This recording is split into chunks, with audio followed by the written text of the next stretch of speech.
The ground, soaked with sticky blood, groaned beneath Einar's boots, as if pulsing with memories of forgotten wars. It wasn't mere earth, it was alive, exhaling the scent of scorched iron and damp soil, laced with the bitter tang of ancient death that clung to the throat like a curse.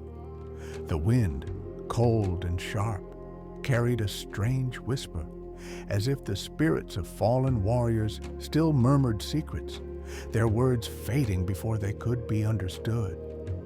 The sky above was shrouded in dense gray clouds, a wall of solidified smoke pierced by pale sunbeams like tattered silver threads struggling to stay alive.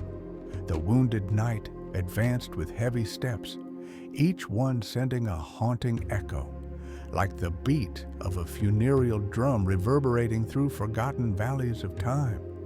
His notched sword, coated in thick black blood resembling congealed tar, dripped ceaselessly, each drop catching the faint light like a shattered opal, holding strange, shifting colors as if telling tales from other worlds.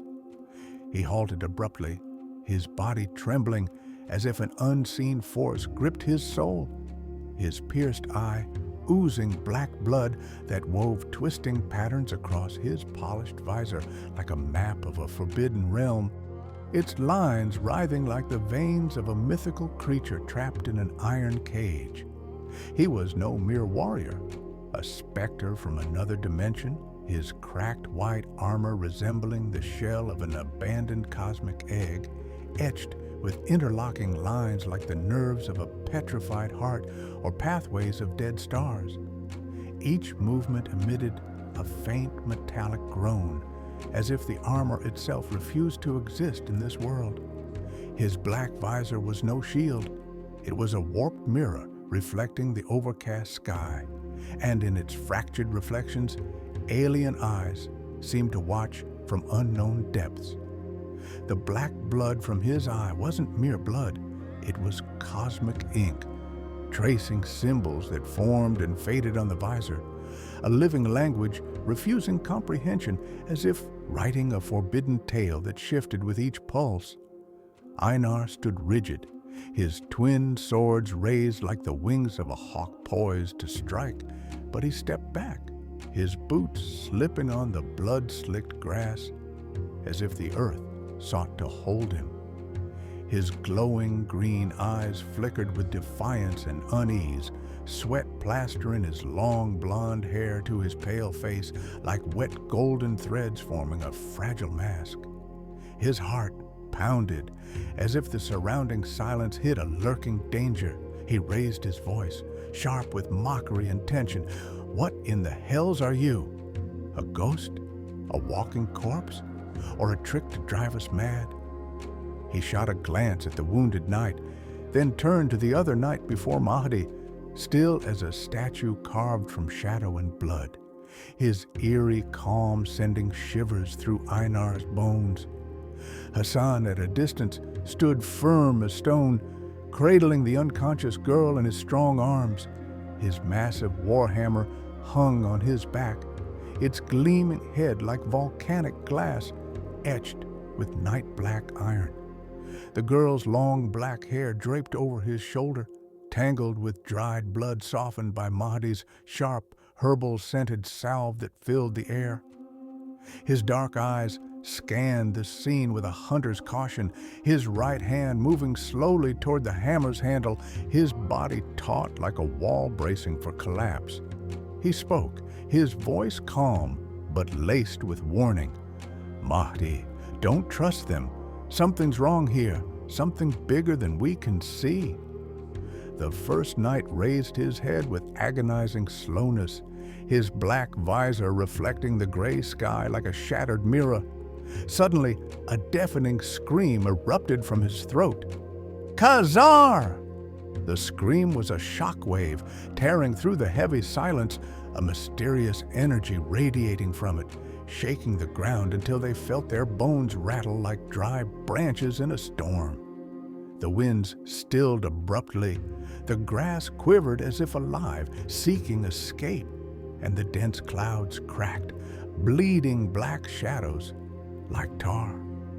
The wounded knight, buckling under the force, collapsed onto one knee, his armor emitting a faint cracking sound like glass breaking in slow motion. The symbols on his visor swirled faster, as if the scream had awakened something within him, something pulsing like a strange heart. The girl in Hassan's arms stirred slightly, her faint breaths quickening for a moment, as if the scream had touched something deep within her. Makti, panting from the previous clash, kept his sword raised, its slender blade catching the fading light. His piercing brown eyes locked onto the first knight, his brow furrowed with tension, his short black hair clinging to his sweat-soaked neck. A strange chill crept into his bones, as if the scream had settled within him like an invisible mark. The blue firestone around his neck pulsed with warmth, as if breathing in response to something. He stepped forward, his voice sharp as a blade. Succeeded in what? Stop with the riddles. Who are they and what have they done? Speak, or my sword will carve the truth from you. The first knight tilted his head, as if weighing Makti with unseen eyes behind the visor. His voice emerged low, drawn from the depths of an endless well. You ask for things your mind wasn't made to grasp, bearer of the flame. He pointed at the firestone, making Makti freeze, his hand instinctively touching it. The knight continued. Khazar is not a name mortals can fathom. It's a broken promise and a breathing threat. Makti narrowed his eyes, stepping closer, his sword trembling with his anger. A promise? A threat? You speak like we're pawns in some infernal game. Who sent you and why her? He gestured toward the girl in Hassan's arms, his voice rising with a mix of rage and confusion. What does she have to do with this? Answer, or I swear I'll cut you to pieces. The first knight didn't move, but his voice grew deeper, carried by a distant wind. Her? She's not of this earth, nor of your continents. She's from another world, torn between shadow and light. Your key, flame-bearer. His words fell like stones in a still pond, disturbing the silence. He continued, his tone heavy with warning. Khazar is her voice, a call from a world you don't know. But beware, if you open the door she holds, you may not be able to close it. Makti froze, his eyes widening, his heart pounding.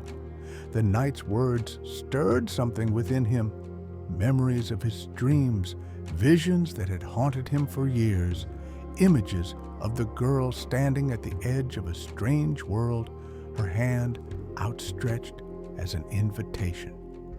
A strange joy spread through his chest, as if the truth he'd long sought was finally within reach, but a heavy caution coursed through his veins, as if this revelation might be a trap.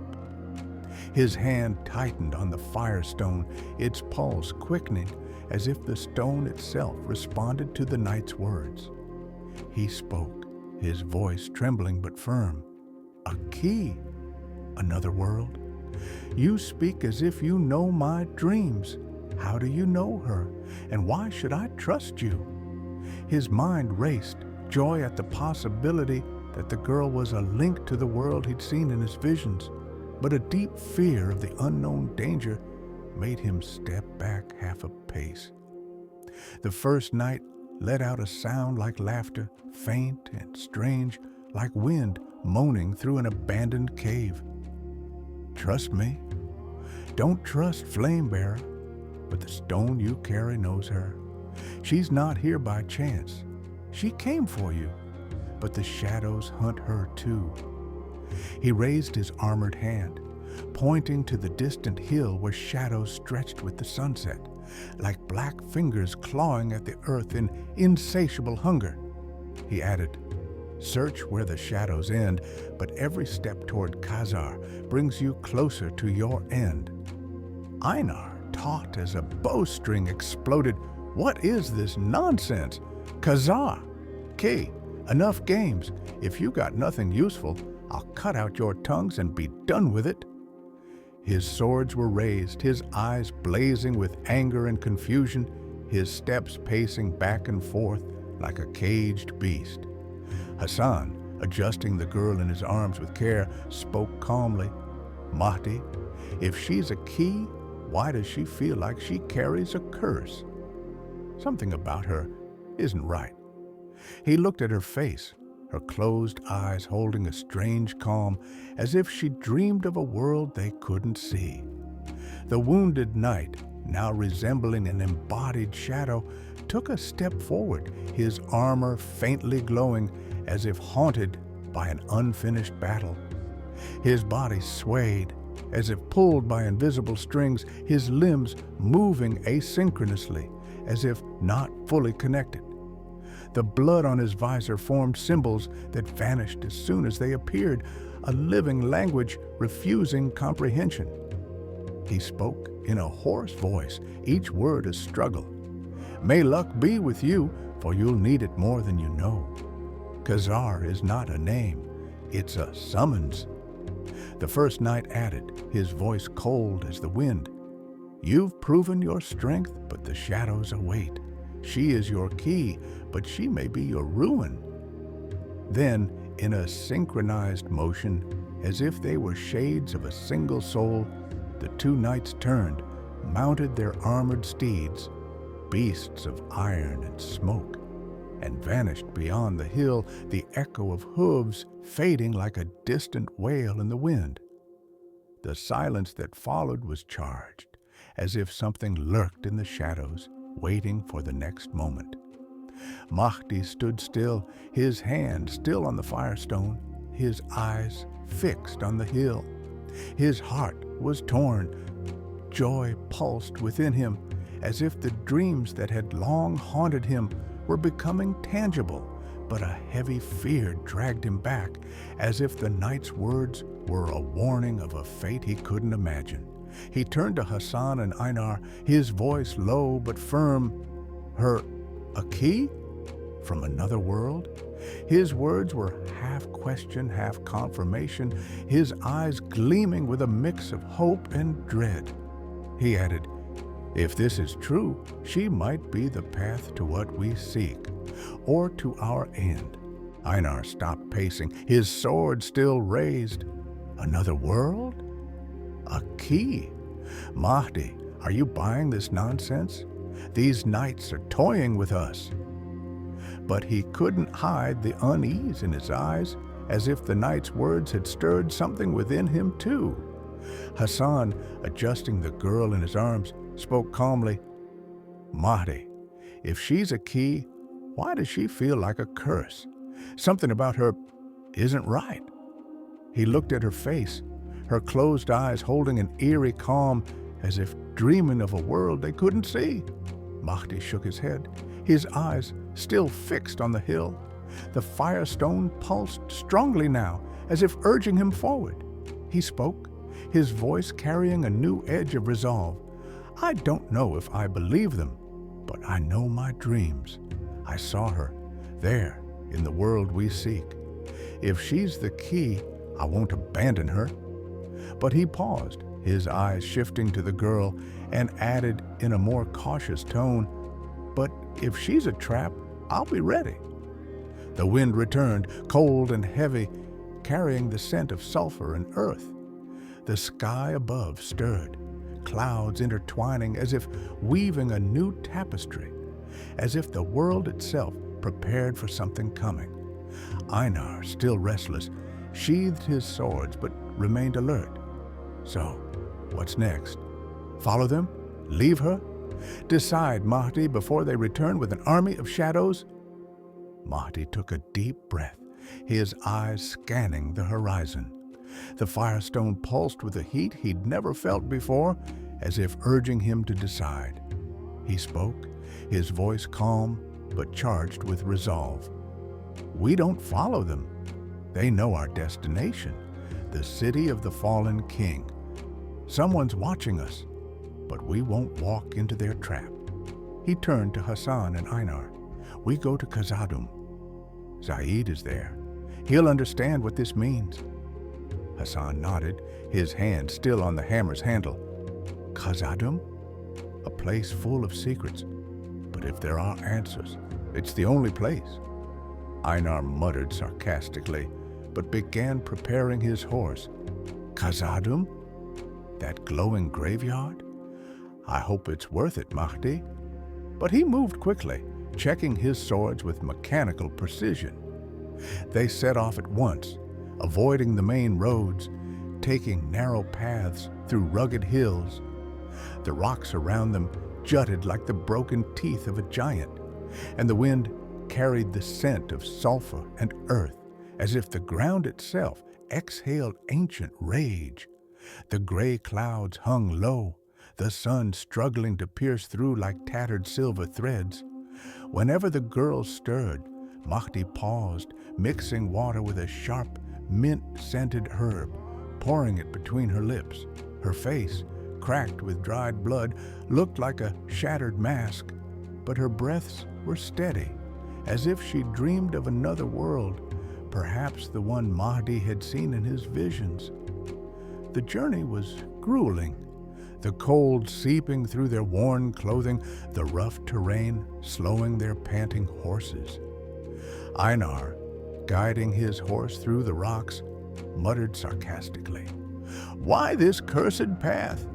We'd have reached faster on the main road. Or do you enjoy torturing us, Mahdi?" He brushed a strand of hair from his face impatiently, his eyes gleaming with frustration. Mahdi, without turning, replied firmly, "The main road is a trap, full of eyes waiting for our weakness. No more risks, Einar. Remember that scream." He felt the weight of the firestone on its chest, the word Khazar still echoing in his mind like an unrelenting whisper. Hassan, riding behind them, added quietly, "Mahdi's right. Khazar isn't just a word. I feel it, like the name of something moving in the shadows, watching us." His dark eyes scanned the girl cautiously, as if fearing she might wake and reveal a secret that would change everything. Einar turned to him, his tone dripping with sarcasm. "Watching us? Maybe it's just a word that Night made up to scare us. You're making this bigger than it is." But he gripped his horse's reins tighter, as if his words hid a deeper unease. Mahdi paused for a moment, turning to them, his eyes gleaming with seriousness. "Enough arguing, Einar. That scream wasn't human, and you know it. Something's moving, and she," he pointed to the girl, "might be the key, or the trap. But we won't know until we reach Zaid."